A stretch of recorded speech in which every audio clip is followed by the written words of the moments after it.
आप सभी का क्लासरूम में स्वागत है। आज हम बात करने वाले हैं पाचन तंत्र पर। सबसे पहले भोजन हम मुख में लेते हैं। मुख में लार के माध्यम से 3 एंजाइम भोजन में मिलते हैं। ये 3 एंजाइम है, एक तो है टाइलिन, दूसरा है माल्टेज, तीसरा है लाइसोजाइम। भोजन में स्टार्च होता है, तो स्टार्च पर टाइलिन क्रिया करता है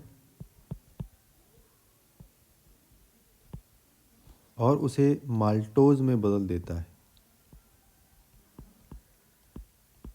फिर माल्टोज पर माल्टेज क्रिया करता है और इसे ग्लूकोज में बदल देता है। जो इसमें से ये तीसरा एंजाइम है लाइसोजाइम, ये हानिकारक जितने भी जीव भोजन में आ जाते हैं उनको मारने का काम करता है। इस प्रकार से मुख में 3 एंजाइम होते हैं। पहला टाइलिन, माल्टेज और लाइसोजाइम। टाइलिन स्टार्च को माल्टोज में बदलता है और माल्टेज माल्टोज को ग्लूकोज में बदल देता है। इस प्रकार से मुख से स्टार्च का पाचन शुरू हो जाता है। अब मुख के बाद भोजन पहुंचता है हमारा ग्रास नली से होते हुए स्टमक यानी कि आमाशय में। आमाशय में 2 चीज़ें इस भोजन में मिलती हैं। एक तो है HCl और दूसरा होता है जठर रस। इसी जठर रस को गैस्ट्रिक जूस भी कहते हैं। अब HCl के क्या काम है? HCl भोजन के माध्यम को अम्लीय बना देता है। हमारे मुख में भोजन का माध्यम क्षारीय होता है और इसका pH 7.4 होता है। लेकिन जब भोजन आमाशय में पहुंचता है तो वहाँ अम्लीय हो जाता है, क्योंकि आमाशय में जो गैस्ट्रिक जूस है उसमें जो पाए जाने वाले एंजाइम हैं वो केवल अम्लीय माध्यम में ही कार्य करते हैं। जब भोजन में HCl मिलता है तो उसका माध्यम अम्लीय हो जाता है और अम्लीय माध्यम में ही गैस्ट्रिक जूस के एंजाइम कार्य करते हैं। दूसरा काम है HCl भोजन को सड़ने से बचाता है, हानिकारक जीवाणुओं को मारता है, निष्क्रिय एंजाइम को सक्रिय करता है।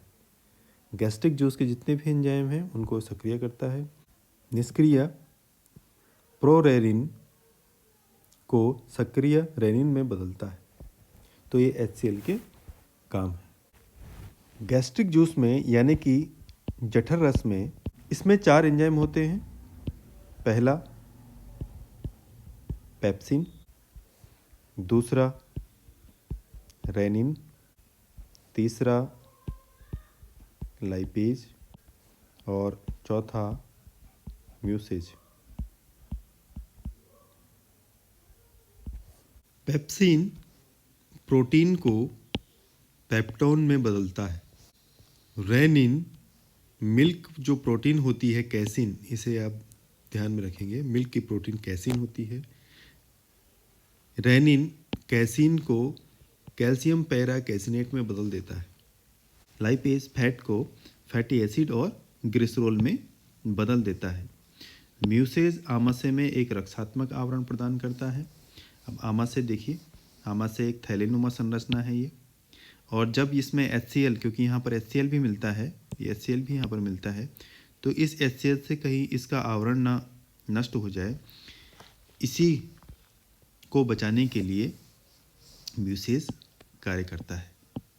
म्यूसेज आमाशय को एक रक्षात्मक आवरण प्रदान करता है। इसके बाद भोजन पहुंचता है स्मॉल इंटेस्टाइन यानी कि छोटी आंत में। छोटी आंत में भोजन पहुंचता है। छोटी आंत के भी 2 हिस्से हैं, एक तो है ड्यूोडेनम और दूसरा है इलियम।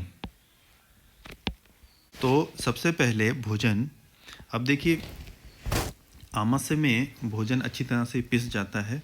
अब इसे भोजन न बोल करके काइम बोलते हैं, ठीक।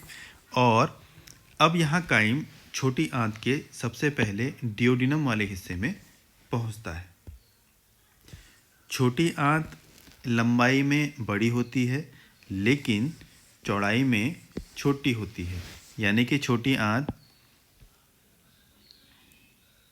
लंबाई में तो बड़ी रहती है, लंबी, लेकिन जो इसका ये वाला हिस्सा, ये जो चौड़ाई है, इसकी मोटाई है, ये कम होती है। जबकि बड़ी आंत लंबाई में छोटी होती है लेकिन मोटी होती है। ये जो हिस्सा है इसका, ये मोटा होता है। इसलिए छोटी आंत को छोटा बोला जाता है और बड़ी आंत को बड़ी बोला जाता है। ठीक, तो भोजन सबसे पहले छोटी आंत के डियोडिनम में पहुंचता है। डियोडिनम में दो रस मिलते हैं। एक तो होता है पित्त रस, जिसे बाइल जूस भी कहा जाता है। दूसरा मिलता है अग्नाशयी रस, जिसे पैंक्रियाटिक जूस भी कहा जाता है। पित्त रस लीवर निकालता है, ठीक है, और अग्नाशयी रस पैंक्रियाज निकालती है। ये पैंक्रियाज इसको निकालती है। अब देखिए बाइल जूस के क्या काम है। बाइल जूस पे आ जाते हैं। पहले बाइल जूस के काम है कि यहाँ भोजन का माध्यम क्षारीय बना देता है। भोजन का माध्यम क्या कर देता है? ये क्षारीय, जो कि आमाशय में अम्लीय हो गया था HCl के कारण, अब वो इसे क्षारीय बना देता है। क्योंकि जो अग्नाशयी रस में जो एंजाइम होते हैं वे केवल क्षारीय माध्यम में ही कार्य करते हैं। कौन कौन से एंजाइम होते हैं अग्नाशयी रस में? अग्नाशयी रस में एक तो होता है ट्रिप्सिन, दूसरा होता है लाइपेज और तीसरा है एमाइलेज। ठीक, ये तीन एंजाइम अग्नाशयी रस यानी कि पैंक्रियाटिक जूस में होते हैं।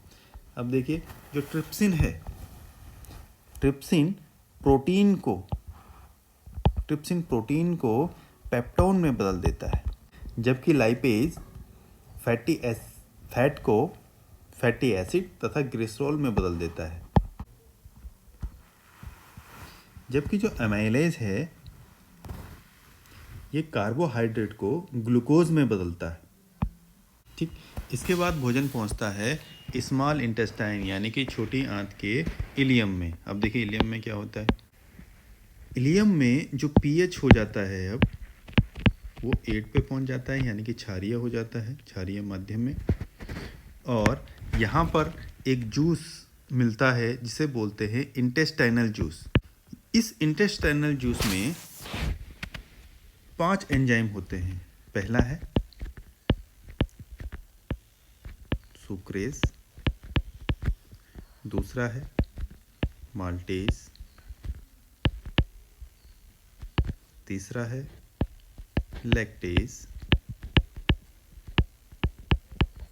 चौथा है लाइपेज, पांचवा है इलिप्सिन। तो ये 5 एंजाइम मिलते हैं। अब इनके कार्य को देखते हैं। सुक्रेज सुक्रोज को ग्लूकोज व फ्रक्टोज में बदल देता है। माल्टेज माल्टोज को ग्लूकोज में बदलता है। इसी तरह से लैक्टेज लैक्टोज को ग्लूकोज व गैलेक्टोज में बदलता है। लाइपेज फैट्स को फैटी एसिड और ग्लिसरॉल में बदलता है। इसी तरह से इलिप्सिन प्रोटीन को पेप्टोन व अमीनो एसिड में परिवर्तित कर देता है। इस प्रकार से जो इंटेस्टाइनल जूस के जो ये एंजाइम है वो अपना अपना कार्य करते हैं। इसके बाद भोजन लार्ज इंटेस्टाइन में पहुंचता है, बड़ी आंत में, और इसके बाद रेक्टम से होता हुआ बाहर निकल जाता है। भोजन के अवशोषण का जो कार्य है वो छोटी आंत तथा बड़ी आंत में होता है। पैंक्रियाज एंडोक्राइन तथा एक्सोक्राइन दोनों तरह की ग्रंथि है, क्योंकि इसमें पैंक्रियाटिक जूस स्रावित होता है और दूसरा जो 2 हार्मोन निकलते हैं, इंसुलिन और ग्लूकेगोन। प्रोटीन का पाचन स्टमक यानी कि आमाशय में शुरू होता है तथा लार्ज इंटेस्टाइन यानी कि बड़ी आंत में समाप्त होता है। इंटेस्टाइनल जूस का एक दूसरा नाम है सक्कस एंटेरिकस। वसाओं का इमल्सीकरण pH 8 पर होता है और लीवर किसी प्रकार का एंजाइम का स्राव नहीं करता, यानी कि किसी प्रकार के एंजाइम का सिक्रेशन लीवर नहीं करता है।